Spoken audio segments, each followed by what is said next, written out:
ಶಿಲುಬೆಯಲ್ಲಿ ಯೇಸು ಮಾಡಿದಂತಹ ಕ್ರಿಯೆ ಎಲ್ಲ ಏರಿಯಾದಲ್ಲಿ ಪರ್ಫೆಕ್ಟ್ ಆಗಿದೆ. ಆತ್ಮಿಕವಾಗಿ ನೀನು ಚೆನ್ನಾಗಿರೋದಕ್ಕೆ ಪರ್ಫೆಕ್ಟ್ ಆಗಿದೆ, ಶಾರೀರಿಕವಾಗಿ ಪರ್ಫೆಕ್ಟ್ ಆಗಿರೋದಕ್ಕೆ ಚೆನ್ನಾಗಿದೆ, ವಸ್ತುಗಳಲ್ಲಿ ನೀನು ಪರ್ಫೆಕ್ಟ್ ಆಗಿರೋದಕ್ಕೆ ಚೆನ್ನಾಗಿ ಮುಗಿಸಿದ್ದಾನೆ. ಶಿಲುಬೆಯಲ್ಲಿ ಏನಾಗಿದೆ, ಎಕ್ಸ್ಚೇಂಜ್ ನಡೆದಿದೆ. ನನ್ನ ಎಲ್ಲ ಕೆಟ್ಟದ್ದನ್ನು ಯೇಸು ಕ್ರಿಸ್ತನು ಹೊತ್ಕೊಂಡಿದ್ದಾನೆ, ತನ್ನ ಎಲ್ಲ ಒಳ್ಳೆಯದನ್ನು ನನಗೆ ಕೊಟ್ಟಿದ್ದಾನೆ. ಇದೆಲ್ಲ ಹೆಂಗೆ ಬಂತು ಪ್ಲೀಸ್ ಅರ್ಥ ಮಾಡ್ಕೊಳ್ಳಿ. ನಾವೇನೋ ತುಂಬ ಒಳ್ಳೆಯವರು ಅಂತ ಅಲ್ಲ, ಯಾಕಂದರೆ ಅದು ದೇವರ ಕೃಪೆ ಮಾತ್ರ, ಬೇರೆ ಏನೂ ಅಲ್ವೇ ಅಲ್ಲ. ಎಲ್ಲವನ್ನ ದೇವರು ತಗೊಂಡಿದ್ದಾನೆ. ಏನೇನು ಎಕ್ಸ್ಚೇಂಜ್ ಆಗಿದೆ.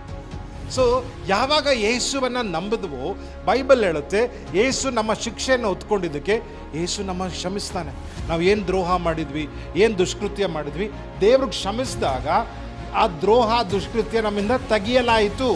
ತೆಗೆದಾಗ ದೇವ್ರು ಹೇಳ್ತಾನೆ, ಓ ಇವನು ಪಾಪ ಕ್ಷಮಿಸಲ್ಪಟ್ಟಿದ್ಯಾ, ಸೊ ಇವನಿಗೂ ನನಗೂ ಇವಳಿಗೂ ನನಗೂ ಇವಾಗ ಸಮಾಧಾನ ಇದೆ. ಹೌದು, ನೀನು ಪಾಪ ಮಾಡಿದಾಗ ದೇವ್ರಿಗೆ ಇಷ್ಟ ಆಗಲ್ಲ, ಕರೆಕ್ಟು. ಬಟ್ ಪಾಪಕ್ಕೆ ಕ್ಷಮಾಪಣೆ ಇದೆ. ನೀನು ಬಂದು ದೇವರೇ ಇಮ್ಮಿಡಿಯೇಟ್ ಆಗಿ ಕ್ಷಮಿಸು ಅಂತ ಕೇಳಬೇಕು, ಡಿಲೇ ಮಾಡಬಾರ್ದು. ಕ್ಷಮಾಪಣೆಯನ್ನು ಕೇಳುವಾಗ, ನಂಬುವಾಗ ಇಮ್ಮಿಡಿಯೇಟ್ ಆಗಿ, ನಾಳೆ ಅಲ್ಲ ಆ ಕ್ಷಣದಲ್ಲೇ ದೇವರು ಕ್ಷಮಿಸುವಂಥವನಾಗಿರ್ತಾನೆ. ಬೈಬಲ್ ಹೇಳ್ತಾ ಇದೆ, ಯೇಸು ನಮಗೋಸ್ಕರ ಪಾಪವಾದನು. ಸೊ ಆತನ ಪ್ರಾಣವನ್ನು ಬಲಿಯನ್ನಾಗಿ ಪಾಪಕ್ಕೋಸ್ಕರ ಸಮರ್ಪಿಸಿ ನಾನು ಇವಾಗ ಏನಾಗಿದ್ದೇನೆ, ಪಾಪಕ್ಕೆ ವಿರುದ್ಧ ಶಬ್ದ ಏನು ಗೊತ್ತಾ, ನೀತಿವಂತನ. ಯೇಸು ಪಾಪವಾದನು ಅಂದರೆ ಪ್ರತಿಯೊಬ್ಬ ಮನುಷ್ಯನ ಪಾಪಗಳನ್ನೆಲ್ಲ ಹೊತ್ಕೊಂಡು, ಪ್ರತಿಯೊಬ್ಬರದು ಹಿಂದೆ ಹುಟ್ಟಿರೋರೆಲ್ಲರೂ ಹೊತ್ಕೊಂಡಿದ್ದಕ್ಕೆ ಆತನು ಪಾಪವಾದನು ಅಂತ ಬೈಬಲ್ ಹೇಳುತ್ತೆ. ಹಿ ಬಿಕೇಮ್ ಸಿನ್. ದೇವರು ಹೇಳ್ತಿದ್ದಾನೆ, ನಾನು ನಿನ್ನ ಪಾಪವನ್ನು ಹೊತ್ಕೊಂಡಿದ್ದೇನೆ, ನಿನ್ನ ಮರಣವನ್ನು ಹೊತ್ಕೊಂಡಿದ್ದೇನೆ. ಯೇಸು ತನ್ನ ಜೀವವನ್ನು ನಮಗೆ ಕೊಟ್ಟಿದ್ದಾನೆ. ನಾನು ಹಿಂಗೆ ಹೇಳೋಕ್ಕೆ ಇಷ್ಟಪಡ್ತೇನೆ, ಯೇಸು ಮರಣವನ್ನು ಹೊತ್ತಿಕೊಂಡಿದ್ದಕ್ಕೆ ನಾನು ಇವಾಗ ಆತನೊಂದಿಗೆ ಜೀವಿಸುವುದಕ್ಕೆ ಸಾಧ್ಯ ಆಗಿದೆ. ಆತನ ಜೀವನವನ್ನು ಹಂಚಿಕೊಳ್ತಾ ಇದ್ದಾನೆ ನಮ್ಮ ಜೊತೆಗೆ. ಆತನು ಜೀವಿಸ್ತಾ, ನಾನು ಅವ್ರ ಜೊತೆಗೆ ಜೀವಿಸ್ತಾ ಇದ್ದೇವೆ. ಸೊ ಬೈಬಲ್ ಹೇಳ್ತಿದೆ, ಯೇಸುವನ್ನು ನಂಬಿದಾಗ ಏನಾಗುತ್ತೆ, ಯೇಸು ನಮ್ಮ ಶಾಪವನ್ನು ಹೊತ್ಕೊಂಡಿದ್ದಾನೆ. ಕುಟುಂಬದಲ್ಲಿ ನಿನ್ನ ತಂದೆಗೆ ಏನಾದರೂ ಕೆಟ್ಟ ಆರೋಗ್ಯ ಇದ್ದರೆ, ಅನಾರೋಗ್ಯ ಇದ್ದರೆ ನಿನ್ನ ಮೇಲೆ ಬರುವಂಥ ಅವಶ್ಯಕತೆ ಇಲ್ಲ. ಅದರಲ್ಲಿ ಯೇಸು ಅದನ್ನು ನನ್ನ ಶಾಪಗಳನ್ನೆಲ್ಲ ಹೊತ್ಕೊಂಡಿದ್ದಾನೆ. ಆತನು ಮೇಲಿದ್ದಂಥ ಎಲ್ಲ ಆಶೀರ್ವಾದಗಳು ನನ್ನ ಮೇಲೆ ಬಂದಿದೆ. ಯಾಕೆ? ನಾನು ಯೇಸು ಮೇಲೆ ನಂಬಿಕೆ ಇಟ್ಟಿದ್ದಕ್ಕೆ. ಯೇಸು ನಮಗೋಸ್ಕರ ಬಡವನಾಗಿದ್ದಾನೆ.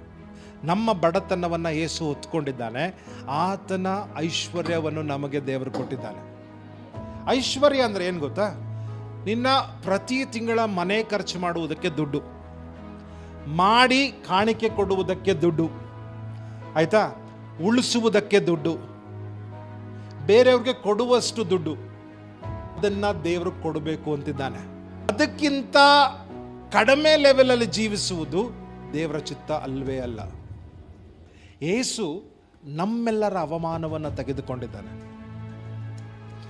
ತೆಗೆದುಕೊಂಡು ತನ್ನ ಮಹಿಮೆಯನ್ನು ನನಗೆ ಕೊಟ್ಟಿದ್ದಾನೆ. He's taken my shame and he's given me his glory. So ಅವಮಾನ ಹಲವಾರು ಕಾರಣಗಳಿಂದ ಬರ್ಬೋದು. ನಾನು ಸೋತಾಗ ನನಗೆ ಬೈದಾಗ ಅವಮಾನ ಆಗುತ್ತೆ, ನಾನು ಪಾಪ ಮಾಡಿದಾಗ ನನಗೆ ಅವಮಾನ ಆಗುತ್ತೆ, ದೇವರು ಹೇಳಿದ್ದನ್ನು ಪೂರ್ಣ ಮಾಡೋದಕ್ಕೆ ಆಗದೆ ಇದ್ದಾಗ ನನಗೆ ಅವಮಾನ ಆಗುತ್ತೆ. ಈ ಒಂದು ಅವಮಾನ ಅನ್ನೋದಿದೆಯಲ್ಲ, ಸೀಕ್ರೆಟ್ ಆಗಿ ನಮ್ಮನ್ನು ಒಳಗಿಂದ ತಿನ್ನುತ್ತೆ.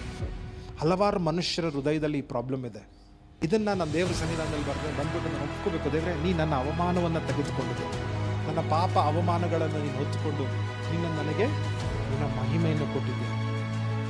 ಯೇಸು ತಿರಸ್ಕರಿಸಲ್ಪಟ್ಟವರು. ನಾವು ದೇವರಿಂದ ತಿರಸ್ಕರಿಸಲ್ಪಟ್ಟವರಾಗಿದ್ದೇವೆ. ನಾವು ಮಾಡಿದ ಪಾಪಗಳಿಂದ, ಎಲ್ಲ ಶಾಪಗಳಿಂದ ನಾವು ದೇವರಿಂದ ತಿರಸ್ಕರಿಸಲ್ಪಟ್ಟವರಾಗಿ. ಜೀಸಸ್ ಹೇಳ್ತಿದ್ದಾರೆ, ಶಿಲುಬೆ ಮೇಲೆ ಯೇಸು ನಮ್ಮ ತಿರಸ್ಕಾರವನ್ನು ತೆಗೆದುಕೊಂಡಿದ್ದಾನೆ. ದೇವರು ನನಗೆ ಪ್ರೀತಿ ತೋರಿಸಿದ್ದಕ್ಕೆ ನಾನು ಬೇರೆಯವ್ರಿಗೆ ಪ್ರೀತಿ ತೋರಿಸುವುದಕ್ಕಾಗದು. ಪ್ರೀತಿಯನ್ನು ತೋರಿಸಿದ್ರೇ ನಾವು ಪ್ರೀತಿಯನ್ನು ತೋರಿಸುವುದಕ್ಕಾಗದು. ಹಲವಾರು ಜನ ತಿರಸ್ಕರಿಸಲ್ಪಟ್ಟವರು ಪ್ರೀತಿಯನ್ನು ಸ್ವೀಕರಿಸಕ್ಕಾಗಲ್ಲ. ಕ್ರಿಸ್ತನಲ್ಲಿದ್ದರೆ ನಿನ್ನ ಎಲ್ಲ ತಿರಸ್ಕಾರಗಳನ್ನು ಯೇಸು ತೆಗೆದುಕೊಂಡಿದ್ದಾನೆ. ತೆಗೆದುಕೊಂಡು ಅಪ್ಪ ಹೆಂಗೆ ಯೇಸುವನ್ನು ಅಂಗೀಕರಿಸ್ತಾರೋ ಇವತ್ತು ನಿಮ್ಮೆಲ್ಲರನ್ನ ಕ್ರಿಸ್ತನ ಮೂಲಕ ಅಂಗೀಕರಿಸುವಂಥವನಾಗಿದ್ದಾನೆ. ನಾನು ಇದನ್ನು ನಂಬಬೇಕು, ಆಮೇಲೆ ಬಾಯಿಂದ ಅರಕೆ ಮಾಡಬೇಕು. ಆವಾಗ ನನ್ನ ಜೀವಿತದಲ್ಲಿ ಇದು ಸಂಪೂರ್ಣವಾಗುವುದಕ್ಕೆ ಸಾಧ್ಯವಾಗುತ್ತೆ.